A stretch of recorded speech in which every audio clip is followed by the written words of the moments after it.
Un régime pour prendre soin de vos os et de vos articulations fragiles. Lorsque nous commençons à percevoir une certaine fragilité de nos os et de nos articulations, nous devons impérativement changer notre régime alimentaire habituel.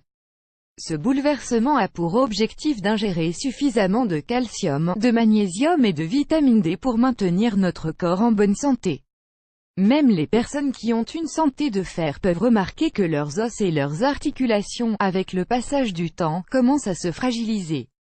Les douleurs osseuses sont dues à l'usure du temps, mais peuvent aussi être provoquées par un régime alimentaire qui n'apporte pas suffisamment de nutriments à l'organisme. Si nous ne consommons pas de calcium ou d'antioxydants en quantité suffisante, notre système osseux va rapidement s'en rendre compte. Même si nous connaissons de plus en plus de choses sur notre alimentation, il est difficile d'établir un plan d'alimentation qui comprend tous les nutriments dont nous avons besoin, par manque de temps notamment. Mais si nous nous posons une heure pour définir une meilleure alimentation, nous allons pouvoir obtenir de nombreux bienfaits.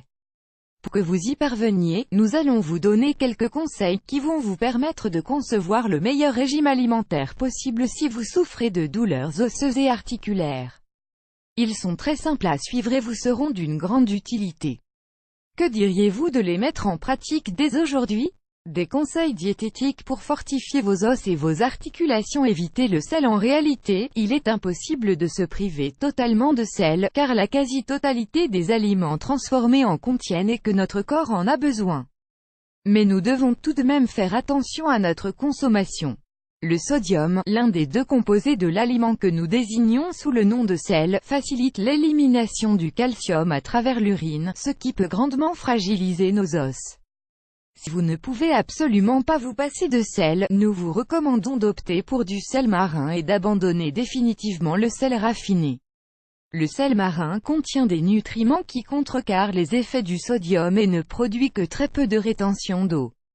Voir également 8 bienfaits surprenants du sel marin. Modérez votre consommation d'alcool. L'excès d'alcool empêche une absorption correcte du calcium et de la vitamine D. Ces deux éléments sont indispensables à la santé de nos os et de nos articulations. Cela ne veut pas dire que vous devez renoncer à boire une bière de temps à autre lors d'une soirée festive ou après le travail. Supprimer totalement les petits plaisirs de la vie est un comportement contre-productif. Notre santé émotionnelle est au moins aussi importante que notre santé physique. Nous ne devons pas renoncer aux choses qui nous font plaisir. Mais contentez-vous d'un verre de bière ou d'un verre de vin par jour, 200 ml. Faites attention à la caféine. La question de la caféine est encore plus délicate pour les femmes qui sont ménopausées. Comme nous le savons, cette période de transition est difficile pour les femmes, notamment pour leur santé, à cause des changements hormonaux et cellulaires qu'elle implique. Voilà pourquoi les femmes souffrent davantage d'ostéoporose et d'arthrose lorsqu'elles franchissent cette étape. Boire plus de tasses de café par jour accélère la décalcification des os, de deux manières différentes. D'un côté, cette habitude favorise l'élimination du calcium par l'urine. De l'autre, elle interfère directement avec l'absorption de ce minéral par notre organisme. Ne consommez pas trop de protéines. De nombreux régimes amincissants conseillent de consommer des protéines pour perdre du poids. Ce conseil se base sur le fait que les protéines sont digérées facilement par notre organisme, qu'elles préviennent la rétention d'eau et qu'elles accélèrent la perte de graisse abdominale. Cependant, si nous dépassons les apports journaliers recommandés en protéines, les substances chimiques qui sont générées pour les digérer peuvent finir par attaquer nos os. L'idéal est d'associer des aliments riches en protéines avec des fruits et des végétaux riches en minéraux comme le calcium et le magnésium. Nous vous recommandons également 8 légumes riches en protéines à incorporer à votre régime. Des exercices pour les os et les articulations fragiles. Notre système osseux a autant besoin d'exercices que notre système musculaire.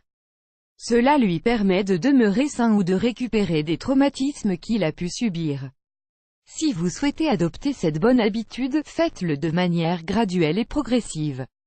Nous vous suggérons d'opter pour des activités qui utilisent le corps comme un outil. Nous vous conseillons de commencer par de la marche ou du vélo. Dans les deux cas, ces activités aident notre corps à soutenir son propre poids, tout en améliorant notre circulation sanguine. Deux conséquences très intéressantes pour avoir une meilleure santé osseuse et articulaire. Après quelques semaines d'entraînement, vous pouvez renforcer votre résistance en vous mettant à la randonnée, ou votre force, en utilisant des haltères. Ces exercices sont exigeants pour nos articulations, ce qui signifie que vous devez prendre certaines précautions et que vous devez les effectuer, si possible, sous le contrôle d'un professionnel. Les coachs sportifs ont les connaissances nécessaires pour vous guider dans votre récupération. Comme vous pouvez le voir, prendre soin de notre système osseux et de nos articulations est plus simple qu'il n'y paraît. La seule chose que vous devez faire est de modérer votre consommation de certains aliments. Si vous souhaitez renforcer les effets de votre régime, vous n'avez qu'à simplement opter pour des exercices physiques qui vous apporteront, de surcroît, d'autres bienfaits. Que diriez-vous de suivre nos conseils dès aujourd'hui ?